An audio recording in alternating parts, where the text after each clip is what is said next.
अध्यात्म विज्ञान, नई दृष्टि, नई खोज। देखिए, सुनिए और समझिए।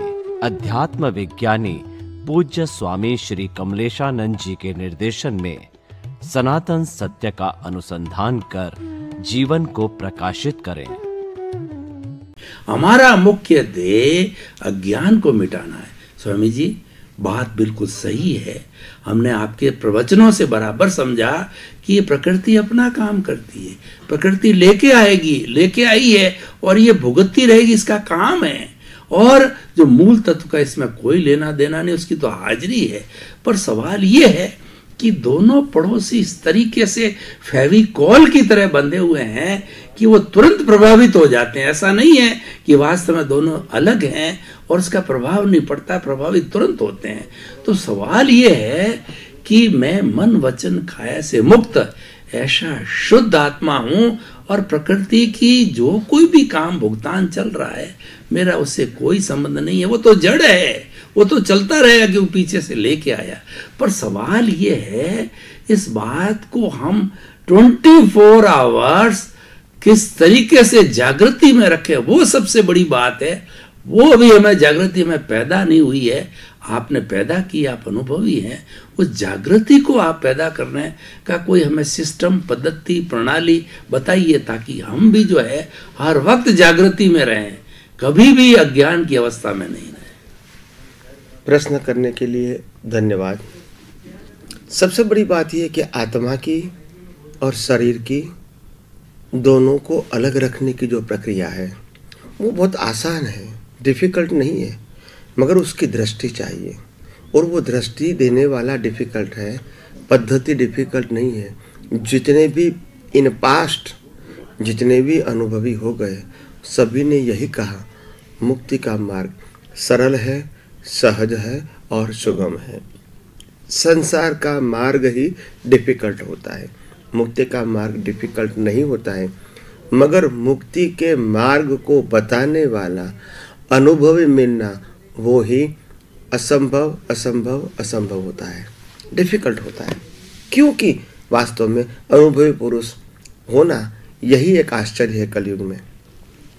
तो हमको जीवन में हर समय शरीर और आत्मा दोनों होते हुए भी अलग कैसे रह सकते, इसके लिए हमको क्या प्रोसेस की ज़रूरत है, क्या ज्ञान की ज़रूरत है, क्या जागृति की ज़रूरत है, कौन से पुरुषार्थ की ज़रूरत है, वो मैं बताने की कोशिश करता हूँ। जैसे रास्ते के अंदर 2000 रुपये की नोट पड़ी है। नोट हमारी नहीं है, मगर हमने उसको देखा और देखते समय हमने विचार किया कि मैं नोट को लेना चाहता हूँ। जब आप लेने के लिए गए तो और भी 4 व्यक्ति वो नोट लेने के लिए आ गए। हमारी तो था ही नहीं, हमने तो दृष्टि से देखा था और माना था कि मैं लेना चाहता हूँ। मगर कर्म के वश वो हमको नहीं मिली, दूसरे को मिली। हमको असर होगी कि ये 2 रुपया मेरे को नहीं मिला। ये साइकोलॉजी है। नोट भी नहीं कहती है कि मैं तुम्हारी हूँ, मैं भी नहीं कहता हूँ कि नोट मेरी है, मगर अज्ञानता की साइकोलॉजी से हमको दुख हुआ कि ये नोट मेरे को नहीं मिली। हर बात के अंदर अज्ञान ही रिलेटिव और रियल के बीच वेल्डिंग करवाता है। क्या करवाता है? वेल्डिंग। और इसकी हमको इफेक्ट हो जाती है।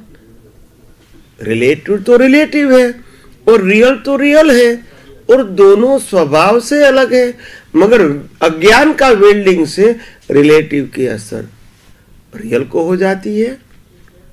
यहाँ रियल का मतलब होता है पुरुषार्थ करने वाला प्रतिष्ठित आत्मा, मूल आत्मा को नहीं होती है, तो इसको हो जाती है। तो इसीलिए उनके पास जो ज्ञान है कि मैं शुद्ध आत्मा हूँ, वो हिल जाता है। आप समझे? तो इसीलिए मैंने कहा, आध्यात्म के मार्ग में आगे बढ़ने के लिए हर समय हर अवस्था में अपनी दृष्टि में से अज्ञान मिटाता रहूं, मिटाता रहूं, मिटाता रहूं, क्योंकि वो ही बिल्डिंग है। अगर बिल्डिंग नहीं तोड़ेंगे और फिर कहेंगे मेरे को असर से मुक्त रहना है, इम्पॉसिबल। वेल्डिंग को तोड़ना पड़ेगा। क्या करने का? वेल्डिंग। और वो अज्ञान का वेल्डिंग किसका है? अज्ञान। बस। तो ये अज्ञान का वेल्डिंग हर समय तोड़ना पड़ेगा। इसके लिए मैंने सभी महात्माओं को, मुमुक्षुओं को और सभी पुरुषार्थवादियों को मैंने एक मार्ग बताया है जो मेरे जीवन के अंदर प्रैक्टिकल है, और इसका मैंने टाइटल दिया है आध्यात्म यज्ञ। क्या दिया है? अध्यात्म यज्ञ। आध्यात्म यज्ञ, जो इतिहास के अंदर मैं पहली बार बता रहा हूँ। यज्ञ शब्द से तो लोग परिचित है और आध्यात्म शब्द से भी परिचित है, मगर आध्यात्म यज्ञ शब्द जो है वो पहली बार सुना। तो वो क्या है? यज्ञ का मतलब होता है होमना। क्या करना? स्वाहा करना। स्वाहा करना। हर चीज को स्वाहा करो ताकि वो भस्म हो जाए, इसको यज्ञ कहते हैं।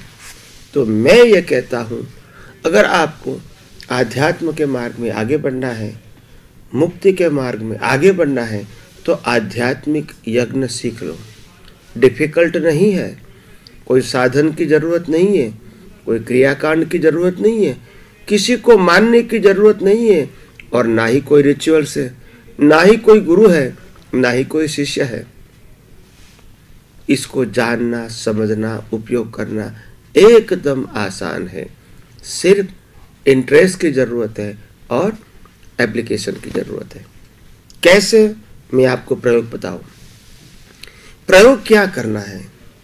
सुबह उठते ही विचार आएगा कि मैं उठा, तुरंत ही अंदर स्वाहा कर दूं। शरीर उठा, मैं शरीर से मुक्त ऐसा शुद्धात्मा, तो मैं उठा वो स्वाहा, मैं शुद्धात्मा हूँ। उठने के बाद बाथरूम गया, मैं बाथरूम गया स्वाहा, क्योंकि मैं शुद्धात्मा हूँ। उसके बाद ब्रश किया, मैंने ब्रश किया वो स्वाहा, मैं शुद्धात्मा हूँ। इसके बाद मैंने स्नान किया, मैंने स्नान किया बिलीप स्वाहा, मैं शुद्धात्मा हूँ। फिर मैंने नाश्ता किया, वो बिलीप को स्वाहा करो क्योंकि मैं शुद्धात्मा हूँ। शुद्धात्मा तो ये कुछ करता ही नहीं है।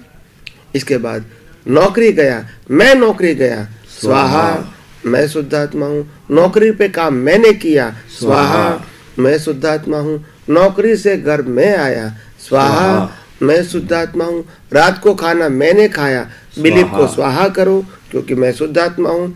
रात को मैं सो गया, स्वाहा करो क्योंकि मैं शुद्धात्मा हूँ। शुद्धात्मा कभी सोता नहीं है। यानी हर क्रिया प्रकृति करती है और मानता हूँ मैंने किया। यही अज्ञानता की दृष्टि को स्वाहा करोगे तो आपका आध्यात्म यज्ञ प्रज्वलित हो जाएगा, और अज्ञान को स्वाहा करके, रॉन्ग बिलीफ को स्वाहा करके सनातन सत्य का अनुभव करने की प्रक्रिया चालू हो जाएगी। तो समय की मर्यादा के आधार से मैं यहाँ अपना उत्तर समाप्त करता हूँ। आगे बढ़ते रहिए और नया नया एपिसोड आप विज्ञान, आध्यात्म विज्ञान का देखते रहिए। श्रोतागण, दर्शकगण, भाई और बहनों, आपका बहुत बहुत धन्यवाद। आप स्थिरता से